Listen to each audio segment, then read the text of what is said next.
नमस्कार दोस्तों। आज की कहानी सच्ची और दिल दहला देने वाली है, इसलिए आप आखिर तक जरूर देखना।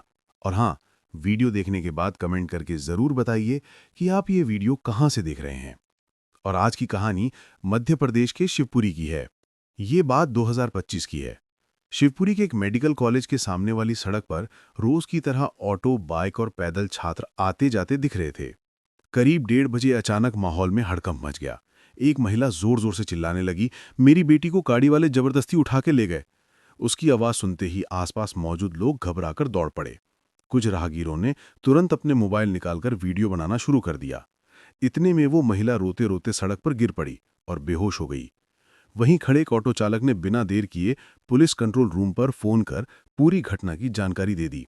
देखते ही देखते पूरे शहर में खबर फैल गई कि रामनगर की एक नवविवाहिता का मेडिकल कॉलेज के बाहर अपहरण कर लिया गया है। खबर फैलते ही शहर में तनाव का माहौल बन गया। शिवपुरी के सबसे व्यस्त चौराहे माधव चौक पर शाम होते होते बड़ी संख्या में लोग इकट्ठा हो गए। रात तक स्थिति इतनी बिगड़ गई कि भीड़ ने पुलिस को चेतावनी दे दी, अगर सुबह तक लड़की नहीं मिली तो वे दोबारा सड़क जाम करेंगे। इस चेतावनी के बाद पुलिस कंट्रोल रूम में अफरा तफरी मच गई। मामले की गंभीरता देखते हुए शिवपुरी कोतवाली प्रभारी इंस्पेक्टर अरुण दीक्षित और एसडीओपी अपूर्वा भलावी खुद मैदान में उतरकर स्थिति संभालने पहुंच गए। इसी दौरान थाने पहुंची रामनगर निवासी महिला ने बताया कि उसकी बेटी रीटा को 5 लोग जबरदस्ती उठा ले गए। रीटा परिहार मेडिकल कॉलेज में नर्सिंग की छात्रा थी और रोज की तरह उस दिन भी अपनी मां के साथ ऑटो से कॉलेज गई थी। पढ़ाई के बाद जब दोनों ऑटो से घर लौट रहे थे तो कॉलेज से करीब 500 मीटर आगे एक काली कार आकर रुकी। कार से 5 लोग उतरे। उन्होंने कमला को धक्का दिया और रीटा को जबरदस्ती गाड़ी में बैठाकर ले गए। घटना की जानकारी मिलते ही रीटा के ससुराल और मायके दोनों पक्ष थाने पहुंच गए, जहां दोनों में कहासुनी और झगड़ा शुरू हो गया। इस दौरान टीआई अरुण दीक्षित को लगा कि कमला की बातें बार बार बदल रही हैं। उसके बयान एक जैसे नहीं थे, जिससे शक और बढ़ गया। ये बात उन्होंने तुरंत एसडीओपी अपूर्वा भलावी को बताई।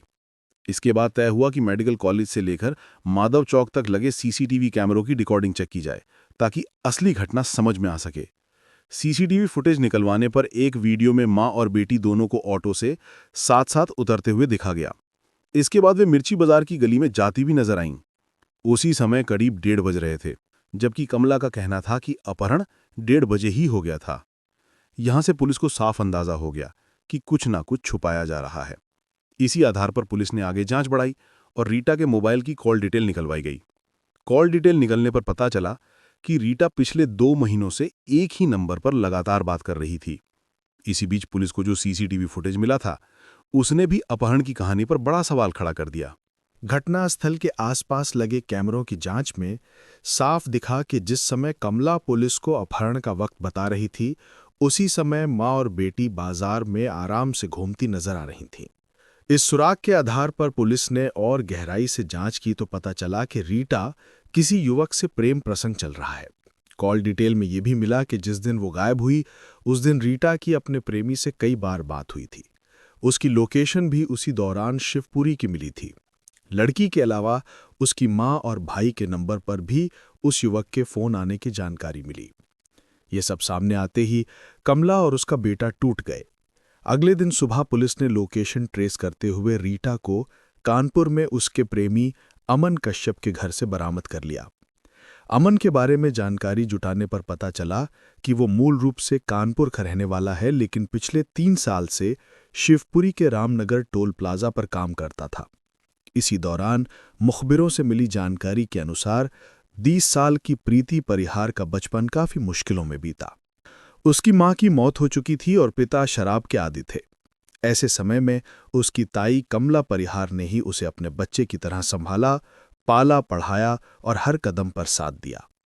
रीटा और अमन के बीच दोस्ती हुई और धीरे धीरे दोनों एक दूसरे को गहराई से पसंद करने लगे। दोनों शादी करना चाहते थे, लेकिन जब ये बात रीटा के परिवार वालों को पता चली तो उन्होंने साफ मना कर दिया। कहा था कि वे दूसरी जाति के लड़के से बेटी की शादी कभी नहीं होने देंगे। लेकिन रीटा अपनी बात पर अड़ी रही। उसने अपनी मां से साफ कह दिया कि अगर उसकी शादी अमन के अलावा किसी और से कराने की कोशिश की गई तो वो सुहागरात से पहले ही अपनी जान ले लेगी। मां जानती थी कि रीटा कुछ भी कर सकती है। इसी वजह से वो समझ नहीं पा रही थी कि समाज की बदनामी से डरे या अपनी बेटी को संभालें। काफी सोच विचार के बाद कमला ने समाज की इज्जत को बेटी की जिंदगी से बड़ा मान लिया और रीटा की शादी बैराड के ही अपने समाज के एक लड़के से कर दी। शादी तो हो गई, लेकिन सुहागरात से पहले रीटा ने अपनी जान नहीं दी और ना ही अमन को अपने से दूर होने दिया।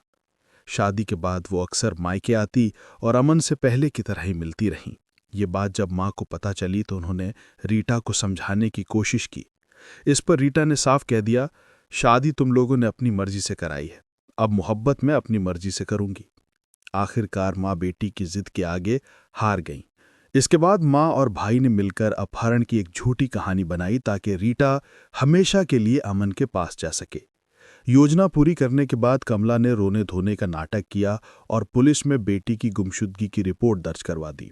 लेकिन रात होते होते पुलिस को पूरी सच्चाई का अंदाजा हो चुका था। रात के करीब 12 बज रहे थे। पुलिस कमला और रीटा के भाई से सख्ती से पूछताछ कर रही थी। कमला तो बिना किसी डर के बैठी थी, लेकिन भाई के चेहरे पर साफ घबराहट दिखाई दे रही थी। वो बार बार अपना मोबाइल देख रहा था, जैसे किसी खास फोन का इंतजार हो। इंस्पेक्टर अरुण दीक्षित सारी स्थिति समझ गए। उन्होंने मनीष को सख्त लहजे में कहा कि सच बता दो, वरना साइबर टीम तुम्हारे मोबाइल से पूरी कहानी निकालकर सामने रख देगी। टीआई की यह बात काम कर गई। मनीष घबरा गया और उसने बता दिया कि रीटा को अमन ही अपने साथ ले गया है। साथ ही उसने ये भी कहा कि मां को समाज में बदनामी का डर था, इसलिए उन्हें अपहरण का ड्रामा करना पड़ा। कमला शुरू में अपनी बात पर अड़ी रही, लेकिन आखिरकार उसने भी मान लिया कि ये सब नाटक था।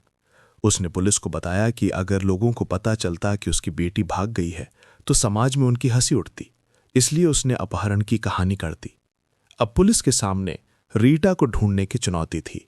रात करीब 2:30 बजे अमन के फोन की लोकेशन ट्रैक की गई, जिसे पता चला कि अमन का शव की कार कानपुर की ओर जा रही है। ये देखते ही पुलिस की एक टीम तुरंत कार के पीछे रवाना कर दी गई। पुलिस टीम सुबह करीब 9 बजे कानपुर के भिठोर इलाके में पहुंची। अमन का घर बंद मिला, लेकिन पास के एक पड़ोसी ने बताया कि अमन रात में एक लड़की को लेकर आया था और दोनों सुबह से बाहर नहीं निकले। पुलिस ने दरवाजा खटखटाया। कुछ देर बाद जब अमन ने दरवाजा खोला और सामने मध्य प्रदेश पुलिस को खड़ा देखा तो उसके पैरों तले जमीन खिसक गई। उधर रीटा को जब पता चला कि अपने प्रेमी के साथ एक रात भी आराम से बिताने से पहले ही शिवपुरी पुलिस उन्हें पकड़ने पहुंच गई है तो वो रोने लगी। उसने कहा, मैंने किसी को धोखा नहीं दिया, मैं उसी से शादी करना चाहती थी जिससे प्यार किया था। रीटा भले ही ज्यादा पढ़ी लिखी नहीं है, लेकिन दिमाग से काफी चालाक निकली।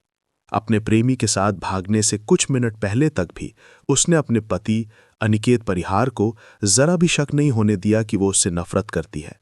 अनिकेत के मुताबिक जब रीटा मेडिकल कॉलेज पहुंची थी तो उसने खुद उसे फोन कर बताया।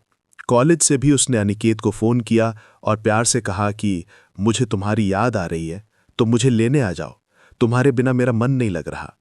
इसके बाद उसने फोन ये कहकर काट दिया कि वो घर पहुंचकर उससे बात करेगी। अनिकेत और रीटा की ये शादी भले ही इस साल अप्रैल में हुई हो, लेकिन उनकी सगाई 1 साल पहले ही हो चुकी थी। रीटा पूरे 1 साल तक अनिकेत से लगातार फोन पर बात करती रही। वो उसे ऐसे महसूस करवाती थी जैसे उनकी शादी प्यार से हो रही हो, जबकि अंदर ही अंदर वो कोई और ही प्लान बना रही थी। रीटा के अपहरण की कहानी के बाद जब उसके मोबाइल और नंबर की पड़ताल की तो ये बात सामने आई कि रीटा मोबाइल में लगातार सिम कार्ड बदल रही थी। जब उसे अपने पति से बात करना होता था तो वो पति का दिया हुआ नंबर इस्तेमाल करती थी और प्रेमी से बात करने के लिए दूसरा नंबर था। अनिकेत का कहना है कि जब रीटा बैराड रहती थी तो मोबाइल को हाथ ही नहीं लगाती थी। सुबह 4 बजे उठकर एक अच्छी बहू की तरह घर के सारे काम करती थी। इसके अलावा मोबाइल में यूट्यूब पर कार्टून देखकर खुश होती थी।